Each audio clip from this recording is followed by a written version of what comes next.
কখনো ভেবে দেখেছেন আমাদের মন কেন সব সময় পরম সুখ আর শান্তি খুঁজে? কেন একটুখানি দুঃখ বা কষ্ট পেলেই মন ছটফট করে ওঠে? এর ভিতরে লুকিয়ে আছে কোরআন এবং আধুনিক বিজ্ঞানের এক দারুণ রহস্য। মানব জাতির আদি পিতা ও মাতা আদম এবং হাওয়া আলাইসাল্লামকে প্রথমে জান্নাতে সৃষ্টি করা হয়েছিল। আমাদের রূহ বা আত্মা মূলত জান্নাতের নিকট সুখের আবহে অভ্যস্ত। তাই পৃথিবীতে আসার পরেও আমাদের অবচেতন মন সবসময় সেই আদি নিবাস জান্নাতের চিরন্তন সুখেরই সন্ধান করে। এবার বিজ্ঞান কি বলে শুনুন। নিউরোসায়েন্স অনুযায়ী আমাদের মস্তিষ্কে ডোপামিন নামের একটি সুখের হরমোন আছে, কিন্তু বিজ্ঞান বলে পৃথিবীর কোনো সুখই স্থায়ী নয়। একে বলা হয় হেডোনিক অ্যাডাপ্টেশন, অর্থাৎ মানুষ যাই পাক না কেন দ্রুতই তাতে অভ্যস্ত হয়ে যায় এবং আরও বড় সুখের পেছনে ছুটে।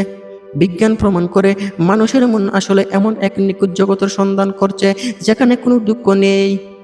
বিজ্ঞান যে নিখুঁত পার্থক্যহীন এবং দুঃখহীন জগতের খোঁজ করছে, 1400 বছর আগেই কোরআনে মহান আল্লাহ তাআলা সেই জগতের বিবরণ দিয়েছেন জান্নাত হিসেবে। সুবহানাল্লাহ।